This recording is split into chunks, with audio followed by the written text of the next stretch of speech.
안녕하세요. 구약의 맥을 잡아라 김승환 목사입니다. 함께 우리 지난주 첫 시간 만났는데 오늘 두 번째 시간입니다. 우리 지난주 시간에는 성경을 우리가 어떤 관점으로 읽을 것인가를 함께 나눴습니다. 하나님의 구속사적인 관점, 이 세상과 타락하여 하나님을 멀리 떠난 인간을 어떻게 회복시킬 것인가가 바로 성경의 이야기이고 그 이야기의 핵심에 바로 예수 그리스도가 있습니다. 그렇기 때문에 구약을 구속사적인 관점으로 읽어야 합니다. 특히 역사서 17권 시간적 역사적 흐름의 뼈대를 세워서 읽어나갈 때 훨씬 더 쉽게 이해할 수 있습니다. 그래서 구약을 총 10개의 시대로 구분하여 읽는 것이 좋은데요. 우리 10시대는 어떤 시대냐? 첫 번째로 지난주에 배웠던 것처럼 첫 시대는 창조시대, 그리고 오늘 배우게 될 족장시대, 그리고 출애굽과 광야시대, 이후에는 가나안 땅을 정복하는 정복시대, 그리고 사사시대, 왕들이 등장하는 다니엘 왕국시대, 그리고 분열하여지는 분열왕국시대, 그리고 나라가 멸망되어져 포로로 끌려가는 포로시대, 다시 돌아오게 되어지는 포로 귀환시대, 마지막으로는 침묵시대입니다. 이 10시대를 쭉 뼈대로 세워서 인물과 사건들을 우리가 살펴보면 훨씬 더 성경을 이해할 수 있고 보다 쉽게 재미있게 읽어나갈 수 있습니다.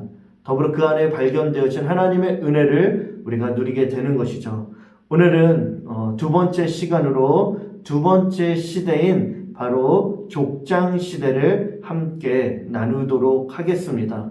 족장시대, 이 족장시대에는 4명의 인물이 등장합니다.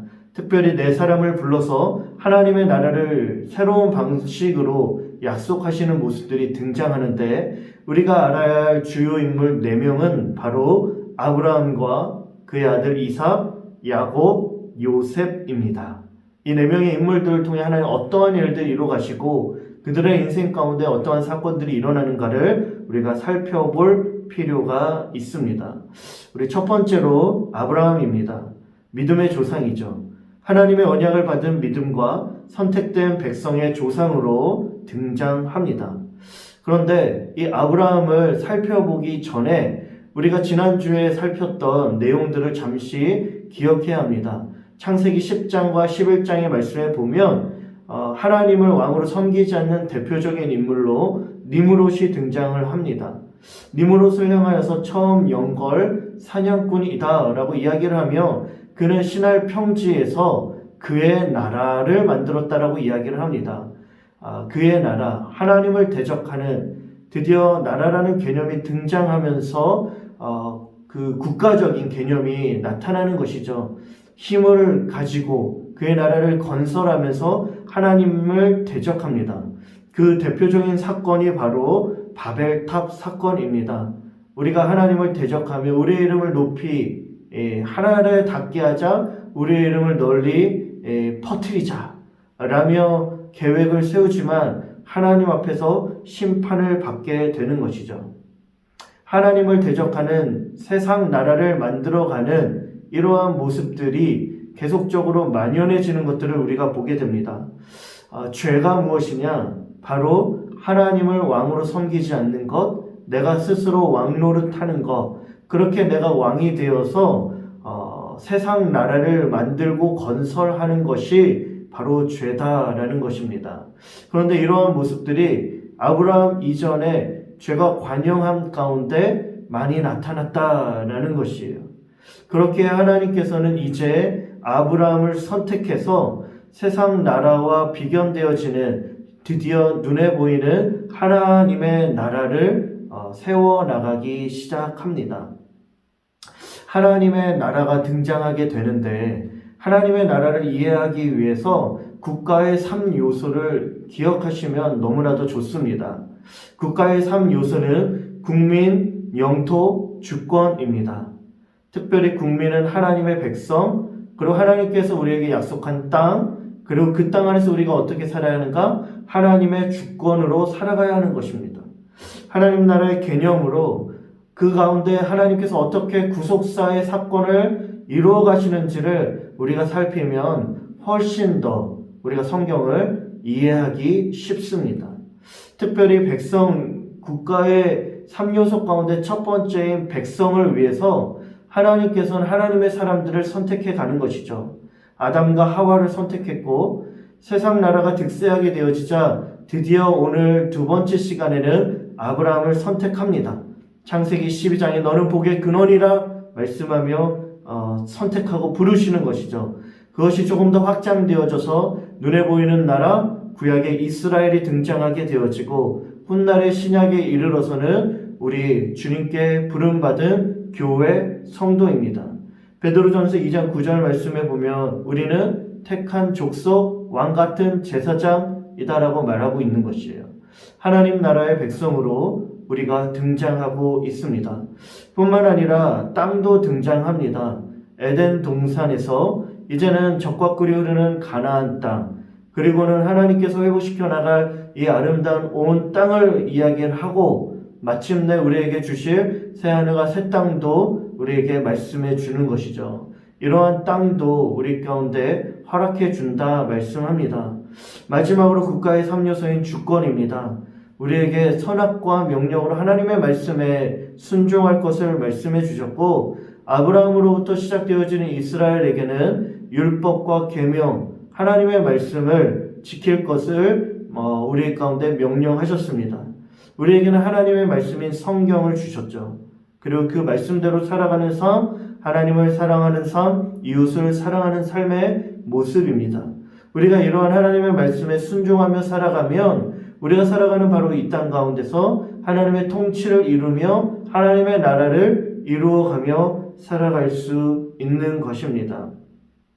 이러한 하나님 나라를 이루기 위해서 특별히 하나님께서는 아브라함을 선택하십니다.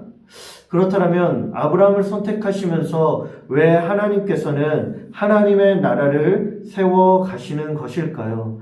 그것은 세상 나라를 하나님의 나라를 세움으로 말미암아 심판하고 멸하기 위함이 아니었던 것입니다.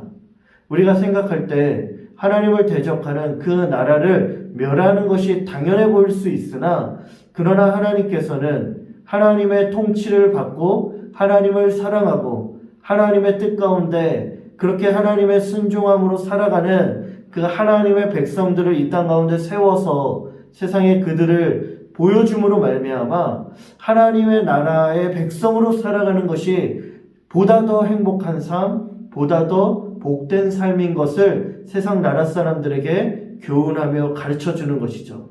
그래서 세상 나라 안에 있었던 사람들이 하나님의 백성으로 하나님의 뜻과 주권에 순종하며 살아가는 그 나라를 바라보며 오히려 그 나라 안으로 들어오고 그 나라 안으로 부르기 위함이다라는 것이에요.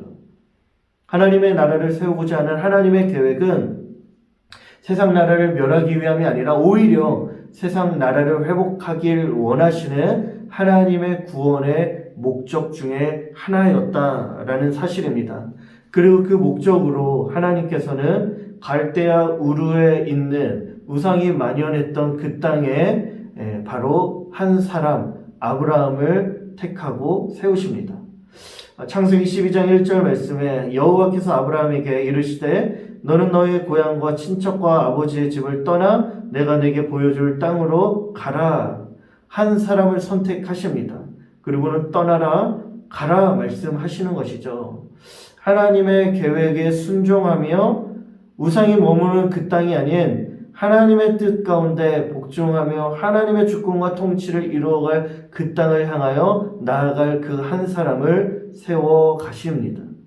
그렇게 부르시면서 아브라함에게 약속을 주시는데 내가 너로 큰 민족을 이루고 내게 복을 주어 내 이름을 창대하게 할 것이며 너는 복이 될 것이다 말씀합니다. 복의 근원이 된 그 아브라함을 통하여서 땅의 모든 족속이 너로 말미암아 복을 얻을 것이라 말씀하시는 것이죠. 바벨탑 사건을 우리가 알 것입니다. 우리의 이름을 내고 흩어짐을 면하게 하고 하늘에 닿게 하자라는 인간의 모든 시도가 실패로 돌아갑니다. 그러나 그 실패 현장 가운데서 하나님께서는 바로 아브라함을 선택하시면서 다시금 하나님의 아름다운 나라를 만들어가는 것들을 우리 가운데 보여주는 것이에요. 그런데 하나님께서 허락해 주신 이 약속, 내가 너로 큰 민족을 이루겠다라는 그 놀라운 백성의 약속, 그리고 가나안 땅, 젖과 꿀이 흐르는 땅, 내가 너에게 지시한 그 땅, 그런 땅의 약속, 내가 너로 말미암아 복의 근원이 되게 하겠다라는 그 언약의 약속이 실제적으로는 아브라함의 현실과는 너무나도 동떨어져 버린 모습이었던 것입니다. 실제적으로 아브라함을 보면 자녀가 없었습니다. 나이가 지긋이 많이 들었음에도 불구하고 아이가 없었고 잉태할 수 없었던 것이죠. 땅도 없었습니다. 그가 가야 할 땅에는 가나안 사람이 거주했고 때로는 땅의 기근이 심했으며 그 땅이 매우 비좁았습니다. 통치권도 없었죠. 애굽 사람이 나를 죽이고 그대는 나를 살리리니 이방인으로서 그 땅의 사람들을 두려워하며 살아갈 수밖에 없었다라는 사실입니다. 그러나 그럼에도 불구하고 아브라함은 하나님의 약속의 말씀을 붙잡고 믿음으로 순종하며 믿음의 걸음을 내딛었다라는 사실입니다. 그렇게 갈대아 우르에서 이제 하란으로 떠납니다. 그런데 이렇게 떠나는 인생의 여정 가운데 보면 하란에서 그 아브라함이 매우 오랜 시간 머물렀던 것을 보게 됩니다. 더 나아가 그 하란이라는 곳에서 거류할 때 그의 아버지 데라가 죽게 되는 것이죠. 그는 왜 하나님의 말씀에 순종했지만 그 가는 여정의 중간길인 하란에서 오랜 시간을 머물렀던 것일까요? 그것은 바로 당시 메소포타미아 가운데 펼쳐졌던 화려한 문명, 아카드 문명 가운데 그의 마음이 빼앗겼기 때문인 것이에요. 보시다시피 그 메소포타미아 문명 가운데 보면 다른 지역과 비교할 수 없는 탁월한 문명과 기술들이 그 땅에 가득했다는 것입니다. 가나안 땅으로 들어가는 그 땅과 비교할 수 없을 만큼 화려하면서도 좋은 땅이었다는 거예요. 문명이 발달한 그 땅을 떠나고 싶지 않은 마음이 아브라함에게도 있었다라는 사실입니다. 화려한 곳, 도시의 문명을 누리다가 우리가 시골 가운데로 나아가기가 매우 어려웠던 것처럼 때로는 우리의 마음 가운데서도 그렇게 그 땅을 떠나가는 것이 하나님의 약속을 향한 우리의 믿음의 발걸음을 옮기는 것이 사실 만만치 않다라는 것들을 우리가 알 수 있는 것이죠. 그러던 가운데 이제 비로소 아브라함이 발걸음을 옮겨 가나안 땅으로 들어갑니다. 갈대아 우르에서 하란으로, 그리고는 마침내 약속의 땅으로 들어가게 되는 것이에요. 그곳에 들어가서 하나님께 제단을 올리고 예배하는 모습을 보게 됩니다. 그런데 곧 그곳에서 기근이 들며 어떻게 되느냐? 인생 가운데 그 아브라함의 여정들을 살펴보면 몇 가지 사건들이 일어납니다. 특별히 아내를 누이라 속이는 약간은 좀 수치스러운 사건들이 아브라함 가운데 두 번이나 일어납니다. 창세기 12장 10절에서 애굽 가운데, 그리고 창세기 2장 2절 말씀에 보면 아비멜렉에게 그 사라를 누이라 속이는 것이에요. 그쪽 사람들이 두려워서 했던 말입니다. 참으로 이렇게 수치스럽고 부끄러운 모습입니다. 그러나 이 모든 일들 가운데 하나님께서 개입하여 주셔서 그 누이라고 속였던 이 일로 말미암아 하나님의 후사가 이루어지는 일들이 어그러지지 않도록 하나님께서는 개입하여 주셨고, 아브라함을 통하여 그리고 사라를 통하여 그의 후사를 이어갈 수 있도록 하나님 보호해 주신 것들을 우리가 보게 됩니다. 우리의 약함과 연약함 속에서도 일하시는 하나님을 보게 되는 것이죠. 뿐만 아니라 전쟁도 아브라함이 경험합니다. 창세기 14장의 말씀에 보면 인간의 지나친 욕심으로 일어난 전쟁이 등장합니다. 이제는 한두 명이 죽고 사는 문제가 아니라 대량 학살이 일어나는 대규모의 전쟁이 일어나는 것이에요. 그 전쟁이 성경 안에 드러납니다. 세상 나라가 득세하고 사람의 욕심이 가득하면서 이제는 죽고 죽이는 일이 흔한 일이 되어버린 것이죠. 아브라함은 사병 318명을 데리고 전쟁 한가운데 들어가 그의 조카 롯을 구출해냅니다. 이러한 사건들을 우리가 보게 되는 것이에요. 후에 멜기세덱을 만나 소득의 11조를 드리며 기도하는 장면도 우리가 보게 되는 것이죠. 뿐만 아니라 그 죄악은 소돔과 고모라를 심판하는 사건까지 이어집니다. 창세기 18장과 19장에 가면 죄악이 심히 중함으로 인하여 하나님을 심판하시기로 결정 내립니다. 우리가 서로 상관하리라 동성애죠. 그것 가운데 하나님의 뜻을 거스르며 어그러진 모습 가운데 죄를 짓는 모습이 너무나도 흔하게 일어나는 것들을 보게 되어지고 하나님은 유황과 불로 심판합니다. 그러나 이 심판 가운데 아브라함이 하나님 앞에서 기도합니다. 의인이 있다라면 하나님 심판하시겠습니까? 의인 10명이 있더라도 그 땅을 심판하시겠습니까? 하나님께서 심판하지 않겠다라고 말씀하시지만 그러나 그 땅에 의인 10명이 없었던 것입니다. 다시 돌아보면 그 땅의 죄악이 관영하여서 심판받았다기보다는 의인이 없었던 것입니다. 의인 한 명이라도 있었더라면 그 한 명이 하나님의 심판을 막아서며 그 땅을 위해 눈물로 기도해 줄 수만 있었더라면 소돔과 고모라가 회복될 수 있지 않았을까요? 그렇기 때문에 우리는 의인으로서 하나님의 백성으로서 이 죄악이 관영한 이 세상 속에서 죄악을 아파하며 하나님 앞에 무릎 꿇고 기도할 수 있는 그 한 사람이 될 수 있어야 합니다. 또 한 가지 중요한 사건은 바로 독자 이삭을 바치는 아브라함입니다. 하나님께서는 약속대로 독자를 주시죠. 이삭을 마침내 허락해 주십니다.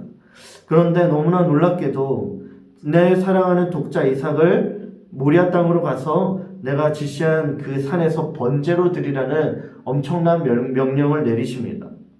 이 명령 앞에서 놀랍게도 아브라함은 어떠한 반응을 보이냐? 3절 말씀에 22장 3절 말씀에 아브라함이 아침에 일찍이 일어납니다. 그리고는 이 아이와 함께 가서 경배하고 돌아올 것이다 라고 말합니다. 그리고는 번제할 어린 양을 하나님이 자기를 위하여 친히 예비해 주셨을 것이다 말씀합니다. 그리고는 그 아들 이삭을 나무 위에 놓고 칼을 잡고 아들을 잡으려고 하는 것이에요. 이러한 모습들을 보이게 되어지는 겁니다. 그런데 이 순간 하나님께서 나타나시면서 말씀하시기를 아브라함아 아브라함아 내가 내 아들 독자라도 내게 아끼지 아니하였으니 내가 이제야 하나님을 경외하는 줄 알겠다 말씀해 주십니다. 이 놀라운 사건들을 우리가 경험하게 되어지고 보게 되는 것이에요. 아브라함의 이 독자 이삭을 바쳤던 사건, 모리아 땅으로 가서 번제로 드리려 했던 사건, 하나님께서는 만류하시며 멈추게 하시고 그 땅에 다른 번제할 양을 예비해 주셔서 제사를 받으셨지만 나중에 훗날 이 사건은 십자가에 달리신 예수 그리스도를 예표합니다. 아브라함은 독자 이삭을 드렸을 때 그 아들 독자를 만류하시며 멈추게 하셨지만 그러나 하나님께서는 우리를 구원하시기 위해 독생자 되신 예수 그리스도를 아낌없이 우리 가운데 허락해 주신 사건이에요. 그의 죽음으로 말미암아 우리가 나음을 입고 회복을 얻을 수 있었던 것입니다. 그렇다면 하나님 나라의 백성은 누가 될 수 있을까요? 하나님은 과연 왜 아브라함을 선택했던 것일까요? 아브라함이 의롭고 착하며 누구보다 대단하며 탁월했기 때문일까요? 그는 바벨탑 거주의 출신입니다. 갈대아 우르 하란에서 우상을 숭배했던 모습들이 있었던 것입니다.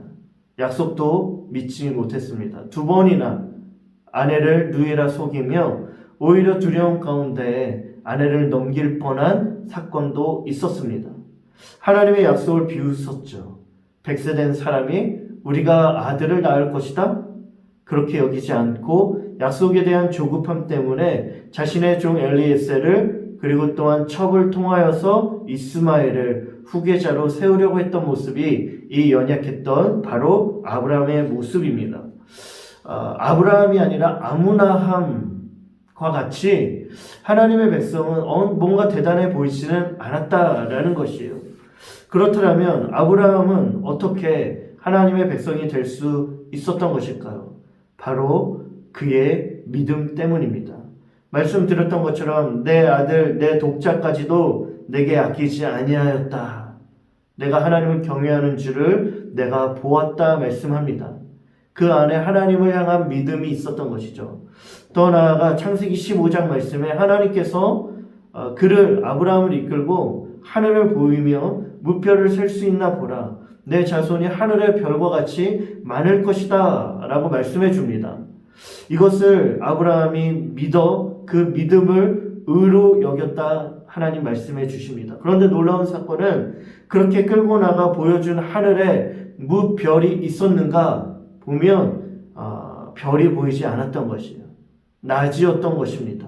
하늘의 별들이 보이지 않았으나 하나님께서 말씀하시는 그 말씀을 믿고 지금 당장은 보이진 않아도 나타날 그 하나님의 약속, 반드시 성취하실 그 신실하신 하나님을 신뢰하면서 그는 믿음으로 나아갈 때 하나님께서는 그의 믿음을 의로 여겼다라고 말씀하고 있는 것이에요.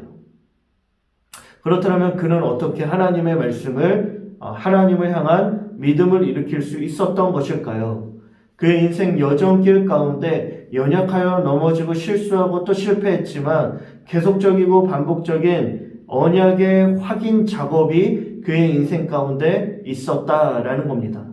창세기 12장 1절부터 3절에 들려왔던 하나님의 말씀, 땅을 내 자손에게 주겠다라며 가나안 땅을 보여주시는 그 하나님의 은혜, 언약을 재차 확인해 주신 것들, 하늘의 별들, 횃불 언약, 열국의 아비다, 아브라함이라는 이름을 바꿔주시며 할례를 행하게 했던 것들, 구체적인 후사가 언급되어지고 이삭의 이름이 등장하며 마침내 언약이 성취되어지는 이삭을 허락해 주신 이 모든 사건들, 내게 큰 복을 주며 내 씨로 하늘의 별과 바닷가의 모래, 내 씨로 말미암아 천하 만민이 복을 얻을 것이다 라고 계속적으로 그 언약을 재차 확인해 주셨던 그 하나님의 약속의 말씀을 듣고 붙잡고 그 말씀으로 인하여 그 안에 믿음이 일어날 수 있었다라는 것입니다. 우리 안에 연약함은 있지만, 드러나는 부족함과 또 실수와 넘어짐은 있지만, 그런 하나님의 말씀을 계속 붙잡고 살아갈 때 우리 안에 있는 그 믿음을 보시고 우리를 하나님의 자녀로 삼아주시며 또 하나님의 백성으로 불러주시는 것이요, 그런 우리를 통해 하나님의 나라를 이뤄가는 것입니다. 아브라함이 그렇게 하나님 나라를 이루는 사람으로 택함받고 부름받은 것이에요. 그의 인생 노년 가운데 그가 행한 한 가지 사건은 굴을 사는 것입니다. 거액의 땅값을 주고 샀던 것을 우리가 보게 됩니다. 무려 당시의 시가로 지금으로 이제 그걸 환산해 보면 꽤나 비싼 값, 400세겔의 땅을 삽니다. 무려 한 2억 여원 정도 된다라고 여기면 됩니다. 그러면서 뭐라고 이야기하느냐, 우리가 다시 이 땅으로 돌아올 것이다 라고 하며 돌아올 땅을 준비하는 것이에요. 대대로 묻히게 되어지는 막벨라 굴, 장사 지낼 곳. 그러나 이 장사 지낼 이 막벨라 굴이 나중에 400년이 지난 내 자손은 4대 만에 이 땅으로 돌아오게 될 때 돌아오게 될 목적지, 이정표가 되는 거예요. 우리가 약속의 땅이 있고 하나님이 우리를 부르시는 땅이 있는데 그 땅의 이정표는 오래전 우리의 조상 아브라함이 샀던 막벨라 굴이다라는 사실이죠. 그래서 애굽에서 이스라엘 백성들은 그 땅을 향하여 돌아오게 됩니다. 그래서 그 땅을 거저받지 않고 값을 치르며 그 땅을 사게 된 것이에요. 그 땅을 삶으로 말미암아 이스라엘은 가나안 땅으로 돌아오게 됩니다. 이것이 바로 아브라함이에요. 하나님의 나라를 이루어가는 언약을 받아 그 언약을 붙잡고 믿음으로 살아간 아브라함, 믿음의 조상 아브라함인 것이죠. 그 아브라함을 통하여 어떠한 일들이 일어나게 되는가? 하나님 나라가 펼쳐지는데 그의 후사 이삭에게로 그 언약의 바통이 넘겨지게 됩니다. 우리가 함께 나눌 두 번째 인물은 바로 이삭입니다. 이삭은 대단한 인물은 아니었어요. 바로 조용하고 순종의 삶을 살아간 언약의 징검다리입니다. 드라마틱한 어떠한 사건들이 일어나지도 않았습니다. 조용하면서도 아주 평범하게 살아간 것이죠. 이삭에게도 하나님께서 주신 약속의 말씀들이 있습니다. 그것은 바로 아브라함에게 허락해 주신 언약의 말씀이죠. 동일하게 내 아버지 아브라함에게 맹세한 것을 이루었다 말씀하시며 내 자손을 하늘의 별과 같이 번성하게 할 것이고 너를 통하여 천하 만민이 복을 받으리라 말씀하십니다. 우리가 이삭의 생애를 보면 언약의 징검다리일 뿐만 아니라 언약을 받고 그 언약을 이어가는 삶뿐만 아니라 그 인생 가운데 하나님이 또 함께 하신 것들을 우리가 보게 됩니다. 그 함께 하심의 첫 번째 사건이 결혼인데요. 아브라함은 가나안 땅에서 이삭의 아내를 찾지 말고 고향 땅, 특별히 하란에서 아내 될 자를 찾을 것을 명령합니다. 그래서 나아갔을 때 누굴 만나게 되느냐? 바로 아브라함의 동생 나홀의 아들 부두엘의 딸이었던 라반의 동생 바로 리브가를 만나게 됩니다. 그리고 그 리브가를 통해 이삭이 결혼하며 마침내 그 쌍둥이 두 아들 에서와 이삭을 낳게 되는 것이죠. 이삭의 후예로 두 국민이 태중에 있다라고 이야기하며 에서와 야곱이 등장하게 됩니다. 그리고 나서는 특별히 이삭의 별명 중에 한 가지가 바로 우물 파는 사람인데 특별하게 두드러지게 나타났던 사건을 한 가지 뽑는다라면 이삭은 우물을 팠던 인물입니다. 샘 근원을 얻었다라는 표현이 등장하면서 그는 메마른 땅 그랄 골짜기 가운데에서 땅을 팠다 하면 물이 터져 나오는 거예요. 그리고 우물을 팝니다. 남들은 쉽게 팔 수 없는 그 우물을 에색, 신나, 르호봇, 세바 등등 많은 우물을 파게 되는 것이에요. 그런데 그렇게 팠던 우물들을 그 땅의 거민들이 우리 것이다 라며 다툼을 일으키려고 하자 다투지 않고 그것을 내어주는 것들을 보게 됩니다. 자기 것이라 주장할 수 있었고 우물은 그 땅에 당시에 매우 중요한 재산 중에 하나였음에도 불구하고 내어주게 되는 거예요. 그런데 그렇게 내어줌으로 말미암아 이삭이 걸어갔던 지나가는 흔적 가운데엔 우물들이 가득합니다. 물들이 터져 나옵니다. 샘물이 가득해요. 메마름과 기근과 공고함이 아니라 오히려 그 우물가에 와서 물을 마시는 사람들이 나타난다라는 것입니다. 그리고 또 다른 황폐한 땅에 가서 땅을 파면 우물이 터지는 거죠. 이게 이삭의 인생이었어요. 그런 인생을 보니 아비멜렉이 너는 하나님이 함께 하시는구나 라고 이야기를 하는 것이죠. 하나님이 함께 하심을 우리가 분명히 보았으므로 너는 여호와께 복을 받은 자다 라고 말합니다. 우리가 어느 곳을 가든지 우리를 통하여 일어나는 일들은 이런 우물물, 샘의 근원들이 터지는 인생, 황폐한 땅에 가더라도 생명을 일으키는 인생, 우리가 지나간 흔적의 뒤를 돌아보며 그렇게 생명 살리는 흔적들이 가득해야 한다라는 사실입니다. 이삭의 인생을 통해서 이러한 도전을 우리가 받게 되는 것이죠.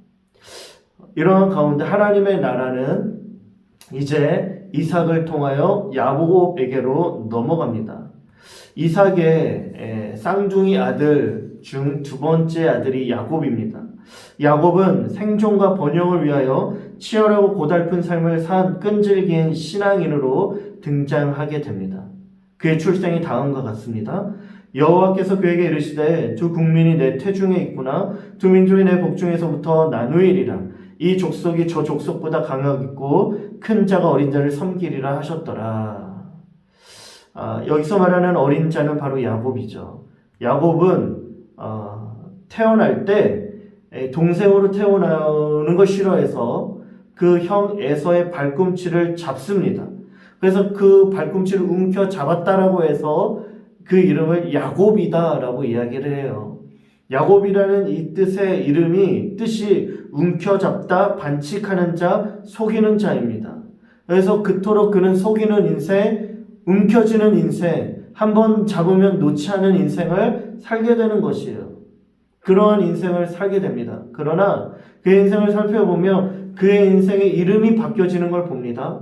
야곱에서 야곱과 이스라엘로, 그리고 이스라엘로, 이렇게 이름이 바뀌어지는 이 인생 이름에 따라 변화가 일어나는데, 그 변화의 모습들을 살펴보면 첫 번째로 야곱의 인생입니다.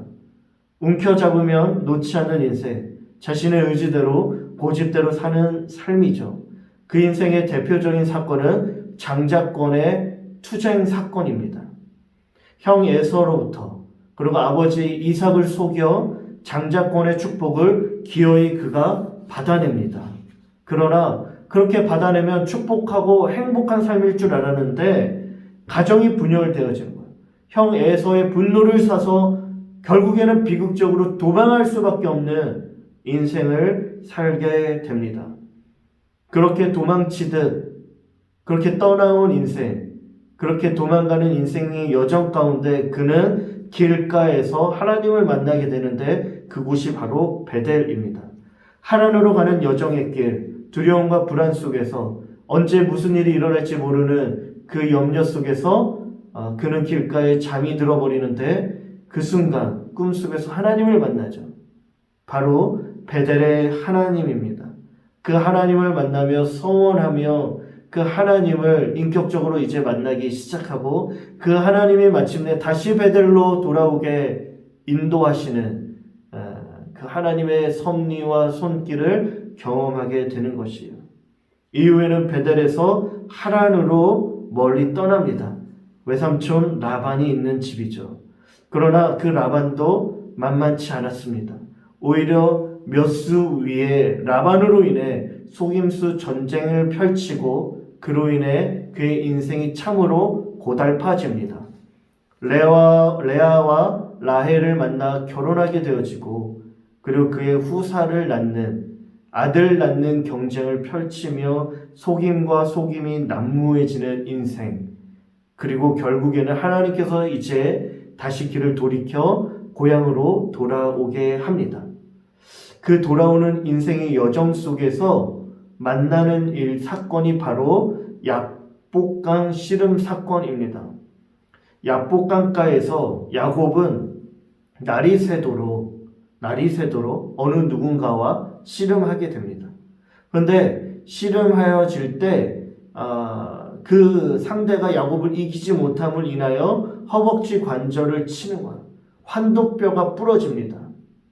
그리고는 그 환도뼈가 부러졌음에도 불구하고 여전히 그 상대방을 돌려보내지 않고 나를 축복하지 않으면 가지 못합니다 라고 할 때, 그 상대방이 바로 야곱의 이름을 이스라엘로 바꿔줍니다. 그 이스라엘이라는 이름의 뜻이 바로 내가 하나님과 및 사람들과 겨루어 이겼다라는 뜻인데, 사실은 이긴 것이 아니죠. 환도뼈가 부러졌습니다. 이제는 평생 절름거리며 살아야 하는 거예요. 절름절름거리며 씨름을 하고 있는데, 이게 내가 반드시 져야 하는 게임인데 지지 않고 있는 거예요. 하나님께서 붙잡아주는 인생인 것이죠. 내가 그토록 고집부리며 내 주장대로 내 힘으로 살아오려고 했지만 결국에 그 환도뼈가 부러지는, 그래서 하나님이 붙잡아주지 않으면 안 되는 인생, 그것이 바로 이스라엘의 인생입니다. 그 하나님을 만나게 되는 것이죠. 이스라엘이라는 이름을 얻게 되어 이제 그 이름으로 살아가야 하는데, 그런데 여전히 그는 야곱으로 살아갑니다. 그렇게 야곱과 이스라엘이라는 이름으로 살아갈 때에 일어나는 사건들이 소중한 것들을 잃는 거예요. 세겜에서의 딸 디나가 성폭행을 당하고, 리브가의 유모였던 드보라가 죽게 되어지고, 사랑하는 아내 라헬이 죽으며 마침내 그토록 애지중지했던 요셉과도 헤어집니다.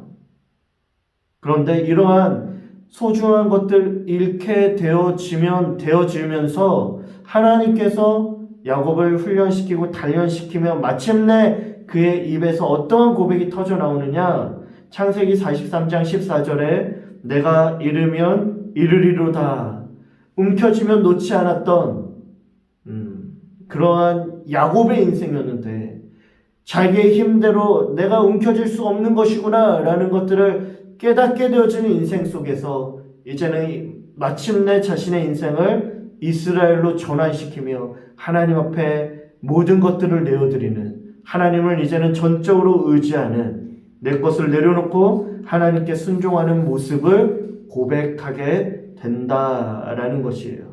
그리고는 이제 이스라엘의 인생으로 살아갑니다. 하나님의 전적인 주권 아래 하나님을 의지하면서 하나님의 뜻대로 살아가는 삶, 이러한 삶에 하나님의 복이 내리는 것이죠. 죽은 줄 알았던 요셉을 만나고 기근에서 해방되어지고 비옥한 고센 땅에서 큰 민족을 이룹니다. 12지파에게 12아들들에게 축복하며 이들이 이제 12지파를 이루게 되는 것이에요. 축복된 인생은 내가 고집 주장해서 얻는 것이 아니라 하나님께 전적으로 순종할 때 온다라는 사실을 우리는 알아야 하는 것이에요. 마지막으로 요셉입니다. 이스라엘이 큰 민족을 이루도록 애굽이라는 인큐베이터 속으로 들어간 흠 없는 지도자입니다. 요셉의 생애 가운데 나타난 하나님의 특별한 계획이 있습니다.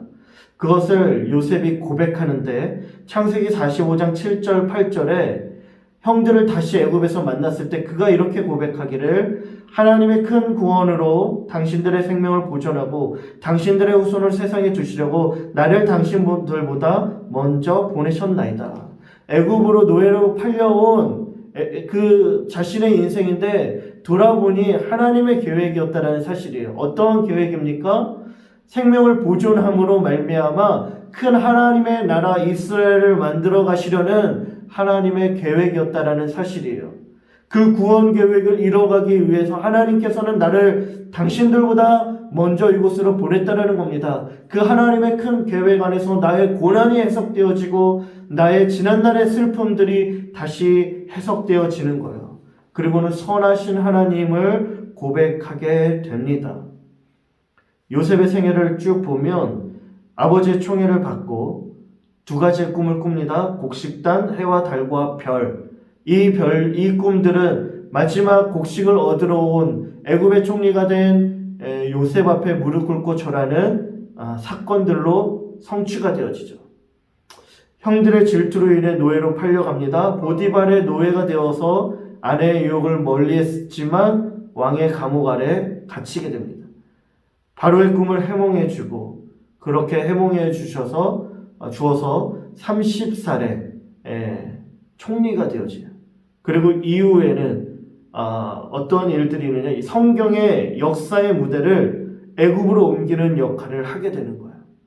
하나님의 나라를 만들어내는 그런 인큐베이터 속으로 그렇게 이스라엘을 인도한 장본인으로 요셉이 등장했다라는 사실입니다. 요셉의 생애를 쭉 보시면 지도가 다음과 같습니다. 인큐베이터 애굽이죠. 국민과 영토와 주권. 애굽의 총리가 된 요셉으로 말미암아 야곱의 가족들이 다 애굽으로 내려옵니다. 그 숫자가 70명입니다. 그리고는 그 땅 안에서 이제는 민족을 이루라. 그러나 요셉과 야곱은 무엇을 유언으로 남기느냐? 하나님이 지시한 땅, 하나님께서 약속한 땅, 그리고 조상의 땅으로 반드시 돌아가야 한다라고 말하는 것이에요. 그리고는 요셉이 고백했던 것처럼 하나님께서는 선으로 바꾸어서 우리를 돌보시고 그리고 마침내 구원을 이루어 가신다 말씀하는 것이죠. 70명이었던 그 가족은요 무려 200만 명 이상의 백성으로 뻥튀기가 됩니다. 애굽에서 이젠 약속의 땅으로 훗날 나아가게 되는 것이죠.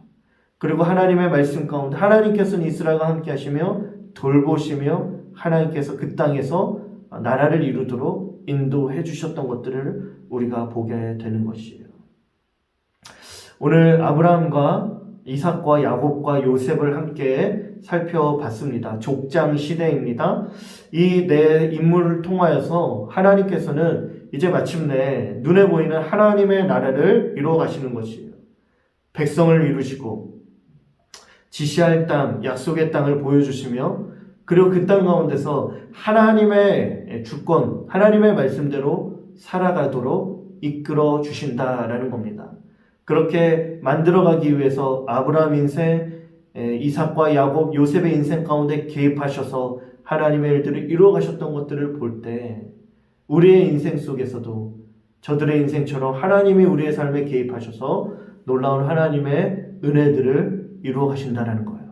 저와 여러분들을 통해 이 세상 속에서도 하나님의 나라를 이루어가며 하나님의 구원을 성취해 가시는 것입니다. 우리 성도님들, 이 족장 시대를 통하여서 이루어가신 하나님 나라를 우리가 또 한번 꿈꾸고 또 우리를 통하여서도 그 일들이 이루어지게 되기를 소망할 수 있게 되기를 바랍니다. 오늘 족장 시대를 배웠고 이제 다음 시대인 출애굽과 광야 시대, 다음 시간에 함께 공부하도록 하겠습니다. 감사합니다.